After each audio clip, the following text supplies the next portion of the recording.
વિભાગ એ પ્રકરણ નંબર 1. પહેલો પ્રશ્ન છે માઇનસ વર્ગમૂળમાં 48 છેદમાં વર્ગમૂળમાં 27 એ ખાલી જગ્યા સંખ્યા છે. હવે અહીંયા આપણે 48ના અવયવ પાડી તો લખી શકાય 48ની જગ્યાએ માઇનસ વર્ગમૂળમાં 16 ગુણ્યા 3 અને છેદમાં વર્ગમૂળમાં 9 ગુણ્યા 3. 9 તરી 27, 16 તરી 48. હવે અહીંયા 16નું વર્ગમૂળ શું નીકળે? 4, વર્ગમૂળમાં 3 એમના એમ, અને 9નું વર્ગમૂળ નીકળે 3, વર્ગમૂળમાં 3 એમના એમ. હવે અંશમાં અને છેદમાં વર્ગમૂળમાં 3 ઉડી ગયા. હવે અહીંયા વધ્યા -4 છેદમાં 3. હવે આ કયું સ્વરૂપ કહેવાય? p/q સ્વરૂપ. હવે p/q સ્વરૂપમાં લખાતી સંખ્યા કઈ સંખ્યા કહેવાય? સમમેય સંખ્યા. એટલે આપણો પહેલાનો જવાબ આવે શું આવે? ડી, સમમેય સંખ્યા. બીજો દાખલો છે જેમાં રકમ છે જો p અને q પૂર્ણ વર્ગ સંખ્યાઓ હોય તો એ હંમેશા પૂર્ણ વર્ગ સંખ્યા થાય. એટલે કે જે 4 ઓપ્શન આપ્યા છે એ આપણે ચેક કરવાના છે કે આમાંથી કયો ઓપ્શન સાચો છે જે હંમેશા પૂર્ણ વર્ગ સંખ્યા હોઈ શકે. તે માટે સૌપ્રથમ આપણે પૂર્ણ વર્ગ સંખ્યા સમજીએ. હવે પૂર્ણ વર્ગ સંખ્યા એટલે કઈ સંખ્યા? તો જે સંખ્યા એ કોઈ સંખ્યાનો વર્ગ હોય તેવી સંખ્યાને પૂર્ણ વર્ગ સંખ્યા કહેવાય. બરાબર? તો અહીંયા હું પહેલા કેટલીક સંખ્યાઓ લખી દઉં છું અને પછી આપણે જવાબ શોધીએ. 1નો વર્ગ થાય 1, 2નો વર્ગ થાય 4, 3નો વર્ગ થાય 9, 4નો વર્ગ થાય 16, 5નો વર્ગ થાય 25 અને 6નો વર્ગ થાય 36. એ તમને ખબર જ છે. તો અહીંયા જે સંખ્યા છે 1, 4, 9, 16, 25, 36 એ કોઈ સંખ્યાનો વર્ગ છે. તો આવી જે સંખ્યા છે એને કહેવાય પૂર્ણ વર્ગ સંખ્યા. તો આપણે દાખલા માટે p અને q માંથી જે પહેલી બે પૂર્ણ વર્ગ સંખ્યા છે એ લઈ લઈએ. એટલે કે p બરાબર 1 અને q બરાબર 4. આ સંખ્યાઓ આપણે લઈ લઈએ કે જે આપણી પૂર્ણ વર્ગ સંખ્યા છે. હવે 4 ઓપ્શન ચેક કરીએ તો અહીંયા આપણો પહેલો ઓપ્શન છે એ, p પ્લસ q. p બરાબર 1 પ્લસ q બરાબર 4. 1 વત્તા 4 5. હવે ચેક કરો 5 પૂર્ણ વર્ગ સંખ્યા છે તો ના. 1, 4, 9 એ પૂર્ણ વર્ગ સંખ્યા છે, 5 નથી, એટલે એ ઓપ્શન ના આવે. બી ઓપ્શન જેમાં છે 2p. 2 ગુણ્યા p બરાબર 1 થાય. એટલે કે 2 ગુણ્યા 1 જવાબ આવે આપણો 2. હવે 2 પૂર્ણ વર્ગ સંખ્યા છે, ચેક કરો તો ના. 2 પૂર્ણ વર્ગ સંખ્યા નથી, એટલે બી ઓપ્શન પણ ના આવે. હવે જઈએ સી ઓપ્શન પર જેમાં છે 4q. જેમાં 4 ગુણ્યા q બરાબર કેટલા છે? 4. હવે ચાહે ચોખ્ખું 16. 16 ચેક કરો. 16 પૂર્ણ વર્ગ સંખ્યા છે તો હા. તો ઓપ્શન સી આપણા માટે સાચો છે. ડી પણ ચેક કરી લઈએ કે ડી ઓપ્શન સાચો છે કે નહીં. ડી ઓપ્શનમાં છે p² પ્લસ q². પીની કિંમત છે આપણી જોડે 1, ક્યુની કિંમત છે 4. 1નો સ્ક્વેર 1, 4નો સ્ક્વેર 16. 1 વત્તા 16 કેટલા થાય? 17 થાય. 17 પૂર્ણ વર્ગ સંખ્યા છે તો ના. 17 એ પૂર્ણ વર્ગ સંખ્યા નથી, એટલે ઓપ્શન ડી પણ ના આવે. પ્રશ્ન નંબર 3. રકમ છે કૌંસમાં 2 વર્ગમૂળમાં 2 પ્લસ વર્ગમૂળમાં 6 અને બીજા કૌંસમાં છે 2 વર્ગમૂળમાં 2 માઇનસ વર્ગમૂળમાં 6. તો તમને ખ્યાલ હોય તો આ છે આપણો એક નિત્ય સમ. કયો નિત્ય સમ? તો a પ્લસ બી અને a માઇનસ બી બરાબર શું લખી શકાય? લખી શકાય a² માઇનસ b². બરાબર? આ તમને ખ્યાલ જ છે. આ નિત્ય સમ ભણી જ ગયા છો તમે. તો અહીંયા રકમમાં જે 2 વર્ગમૂળમાં 2 છે એ આપણો a થાય. વર્ગમૂળમાં 6 છે એ b થાય. એ જ રીતે બીજા કૌંસમાં જે છે a અને b. તો a અને b આપણી જોડે છે તો a અને b નો વર્ગ કરીએ તો આપણને જવાબ મળી જાય. એ સ્ક્વેર માટે લખી શકીએ આપણે 2 વર્ગમૂળમાં 2નો વર્ગ અને બી સ્ક્વેર માટે લખી શકીએ વર્ગમૂળમાં 6નો વર્ગ બરાબર 2નો વર્ગ કૌંસમાં વર્ગમૂળમાં 2નો વર્ગ માઇનસ વર્ગમૂળમાં 6નો વર્ગ. હવે 2નો વર્ગ કેટલો થાય આપણને ખબર જ છે 4 વર્ગમૂળમાં 2નો વર્ગ થાય 2 માઇનસ વર્ગમૂળમાં 6નો વર્ગ થાય 6 એટલે કે 4 દુ 8 માઇનસ 6 બરાબર 2 એટલે કે આપણો જવાબ આવે 2 એ છે આપણો ઓપ્શન એ. હવે જોઈએ દાખલા નંબર 4 જેની રકમ છે 15 વર્ગમૂળમાં 15 ભાગ્યા 3 વર્ગમૂળમાં 3. હવે અહીંયા ભાગાકાર છે તો ભાગાકારના સ્વરૂપમાં લખીએ 15ના અવયવ પાડીએ તો 15ના અવયવ શું થાય 5 ગુણ્યા 3 વર્ગમૂળમાં જે 15 છે એના પણ અવયવ પાડીએ વર્ગમૂળમાં 5 ગુણ્યા વર્ગમૂળમાં 3 છેદમાં શું છે આપણી જોડે 3 વર્ગમૂળમાં 3 તો અહીંયા 3 3 કેન્સલ વર્ગમૂળમાં 3 3 કેન્સલ એટલે આપણો જવાબ આવે 5 વર્ગમૂળમાં 5 જે છે આપણો ઓપ્શન નંબર. હવે જોઈએ દાખલા નંબર 5 જેની રકમ છે 2ની 0 ઘાત વત્તા 8ની 0 ઘાત ભાગ્યા 5ની 0 ઘાત. તો તમને ખ્યાલ હોય તો કોઈ પણ સંખ્યાની 0 ઘાત બરાબર 1 તેથી આપણે અહીંયા લખી શકીએ 2ની 0 ઘાત એટલે 1 વત્તા 8ની 0 ઘાત એટલે 1 અને 5ની 0 ઘાત એટલે 1. હવે 1 વત્તા 1 2 ભાગ્યા 1 2 ભાગ્યા 1 જવાબ આવે 2 એટલે આપણો જવાબ થાય ઓપ્શન એ 2. હવે જોઈએ આપણે આપણો દાખલા નંબર 6 જેમાં આપણે શોધવાનું છે 7 અને 8ની વચ્ચે આવેલી સમય સંખ્યાઓ. હવે આ દાખલાની રીતમાં આપણે દરેક ઓપ્શનનો ભાગાકાર કરીને ચેક કરવો પડશે.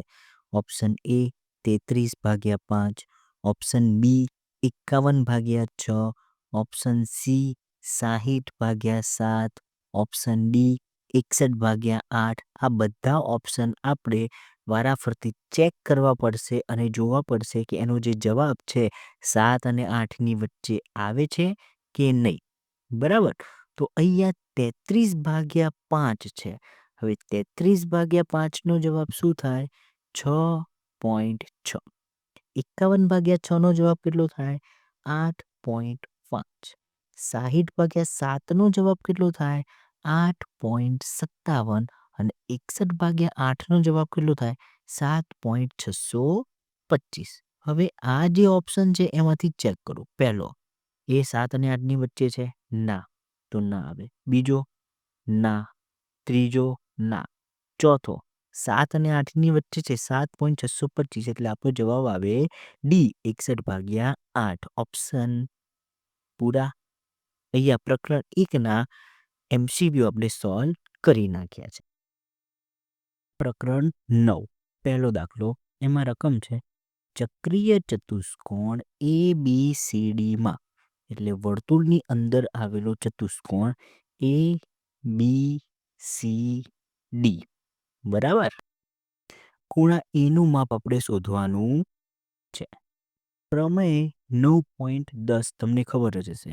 શું છે પ્રમેય 9.10 કે ચક્રીય ચતુષ્કોણના સામસામેના ખૂણાની પ્રત્યેક જોડનો સરવાળો 180 અંશ હોય છે. એટલે એ વત્તા સી કરો તો જવાબ 180 આવે. બી વત્તા ડી કરો તો બી જવાબ કેટલો આવે 180 અંશ. તેથી ખૂણો એ વત્તા ખૂણો સી બરાબર 180 અંશ. હવે અહીંયા એ જેમ સી આપેલા છે 17:19 તો ધારી લઈએ ખૂણો એ બરાબર 17x અને ખૂણો બી બરાબર 19x. તેથી ખૂણો એ બરાબર 17x વત્તા ખૂણો સી બરાબર 19x બરાબર 180. 17x વત્તા 19x બંનેનો સરવાળો કરવાનો આપણે. 17x વત્તા 19x કેટલા થશે 36x બરાબર 36x બરાબર 180. તેથી x બરાબર શું લખી શકાય x બરાબર લખી શકાય 180 ભાગ્યા 36. ઓકે. હવે 180 ભાગ્યા 36 કરો જવાબ કેટલો આવે 5 36 પંચા 180 એટલે x બરાબર આપણો જવાબ આવ્યો 5. તો હવે જે ખૂણો એ બરાબર આપણે ધારેલું છે 17x, એમાં કિંમત મૂકીએ તો 17 ગુણ્યા 5, અને જો આપણે બી ખૂણો શોધવો હોય તો 19 ગુણ્યા 5 કરવો પડે. 17 પંચા કેટલા થશે? 85. એટલે આપણો જવાબ આવશે ઓપ્શન એ 85°. તો અહીંયા પહેલો દાખલો આપણો પૂરો થાય છે. બીજો MCQ જોઈએ. બીજા દાખલામાં છે AB વ્યાસવાળા વર્તુળ પર બિંદુ C છે. તો અહીંયા આકૃતિમાં AB વ્યાસ છે અને C બિંદુ છે આપણે ઉપર દર્શાવેલ છે. હવે C ને A સાથે જોડી દીધો છે અને C ને B સાથે જોડી દીધો છે. આપણને અહીં આપેલું છે ABCમાં ખૂણો A બરાબર 35 હોય તો ખૂણા B નું માપ શોધો. એટલે આપણો ખૂણો B શોધવાનો. હવે તમને ખ્યાલ હોય તો પ્રમેય 9.7ની બીજી સાબિતી, જેમાં આપણે એવું સાબિત કરીએ છીએ કે અર્ધવર્તુળમાંનો જે ખૂણો હોય છે એ કાટખૂણો હોય, એટલે કે 90° હોય છે. તો અહીંયા C નું માપ કેટલું થાય? 90° થાય. A નું માપ 35 આપેલું છે. B શોધવાનું છે. તો તમને ખબર જ છે કે ત્રિકોણના ત્રણેય ખૂણાના માપનો સરવાળો કેટલો થાય? 180°. તેથી આપણે અહીંયા લખ્યું A + B + C બરાબર 180, જેમાં A બરાબર 35°, B શોધવાના છે, અને C નું માપ કેટલું છે? 90° બરાબર 180. હવે 90 + 35 કરો તો કેટલો થાય? 125° વત્તા B બરાબર 180°. તેથી ખૂણો B બરાબર 180 માઇનસ 125°. તો જવાબ કેટલો આવશે? 180 માઇનસ 125° કરીએ એટલે ખૂણો B બરાબર આપણને જવાબ મળી જાય 55°. તો અહીંયા આપણો જવાબ આવે D 55°. તો અહીંયા બીજો MCQ પણ પૂરો થાય છે. હવે જોઈએ ત્રીજો MCQ. ત્રીજા દાખલામાં રકમ તમને દેખાય જ છે. એક વર્તુળ છે જેમાં AB એ જીવા છે. AB નું માપ આપણને આપેલું છે 12 સેન્ટીમીટર. વર્તુળનું કેન્દ્ર છે P, અને તેવી જ એક બીજી જીવા આપેલી છે CD. હવે P કેન્દ્રમાંથી AB અને CD પર લંબ દોરેલા છે PM અને PN. હવે તમને ખ્યાલ હોય તો આપણો પ્રમેય 9.3 છે કે વર્તુળના કેન્દ્રમાંથી જીવા પર દોરેલો લંબ જીવાને દુભાગે, એટલે જીવાના બે સરખા ભાગ થાય. તેથી AB બરાબર 12 હોય તો આપણે લખી શકીએ AM બરાબર 1/2 AB. બે સરખા ભાગ છે એટલે AM અડધો ભાગ થાય. તો 1/2 ગુણ્યા AB ની કિંમત છે 12. 12 ભાગ્યા 2 કરો તો જવાબ આવે 6. એટલે AM બરાબર આપણને મળી ગયા 6. A અને P ને જોડી દીધા છે, જે એક કાટકોણ ત્રિકોણની રચના કરે છે. અને કાટકોણ ત્રિકોણ માટે આપણે પાયથાગોરસ પ્રમેયનો ઉપયોગ કરી શકીએ. તો AP એ ત્રિજ્યા છે એટલે લખી શકીએ R² બરાબર PM² પ્લસ AM². PM નો સ્ક્વેર, PM 8 છે, 8નો વર્ગ થાય 64. AM 6 છે, 6નો વર્ગ થાય 36. 64 વત્તા 36 એટલે કે R² બરાબર આવે 100, અને વર્ગમૂળ કાઢીએ એટલે R બરાબર આપણને મળે 10 સેન્ટીમીટર. ઓકે, આપણે શોધવાનું છે CD. હવે C ને P સાથે જોડી દઈએ, જેમાં R ત્રિજ્યા છે એટલે CP ત્રિજ્યા છે. CP નું માપ કેટલું થાય? 10 સેન્ટીમીટર. PN આપણને આપેલા છે 6 મીટર. એટલે ફરી અહીંયા આપણે પાયથાગોરસ પ્રમેયનો ઉપયોગ કરીએ તો લખી શકાય R² બરાબર, R શું છે? ત્રિજ્યા, અને એ ત્રિકોણનો શું થાય? કર્ણ થાય. તેથી R² બરાબર PN² વત્તા CN². R કેટલો છે? 10. R નો વર્ગ કેટલો થાય? 100. 10નો વર્ગ 100. PN 6 છે, 6નો વર્ગ થાય 36 વત્તા CN². 36 ને આપણે ડાબી બાજુ લઈ જઈએ તો 100 માઇનસ 36 બરાબર CN². CN² બરાબર 100 માઇનસ 36 એટલે કે 64. એટલે કે CN બરાબર 8. આ બંને બાજુ વર્ગમૂળ લઈએ એટલે 64નું વર્ગમૂળ નીકળે 8. એટલે CN આપણને મળી ગયા 8 સેન્ટીમીટર. હવે PN શું છે? લંબ છે. ઉપર પ્રમેય તમને દેખાય જ છે કે વર્તુળના કેન્દ્રમાંથી જીવા પર દોરેલો લંબ જીવાને દુભાગે. એટલે કે જો PN 8 હોય તો બીજી જીવા પણ કેટલી હોય? 8 જ હોય તેથી સીડી બરાબર લખી શકાય CN પ્લસ PN 8 વત્તા 8 બરાબર 16 સેન્ટીમીટર એટલે કે આપણો જવાબ આવે ઓપ્શન ડી 16 સેન્ટીમીટર. તો અહીંયા ત્રીજો MCQ બી પૂરો થાય છે. ચોથા દાખલામાં તમને આપેલું છે ઓ કેન્દ્રિત વર્તુળમાં AB જીવા છે. તો અહીંયા જીવા AB દેખાય છે. O વર્તુળનું કેન્દ્ર છે. AOB બરાબર 60° આપેલા છે. તો અહીંયા OA અને OB એ વર્તુળની ત્રિજ્યા છે એટલે બંનેનું માપ સમાન થાય. તેથી ત્રિકોણ OABમાં ખૂણો A બરાબર ખૂણો B થાય. કારણ સમજવી બાજુ ત્રિકોણ બને, સમાન બાજુની સામેના ખૂણા કેવા હોય? સમાન હોય. હવે તમને ખબર જ છે ત્રિકોણના ત્રણેય ખૂણાના માપનો સરવાળો કેટલો થાય? 180°. તેથી લખી શકાય ખૂણો A વત્તા ખૂણો B વત્તા ખૂણો O બરાબર 180°.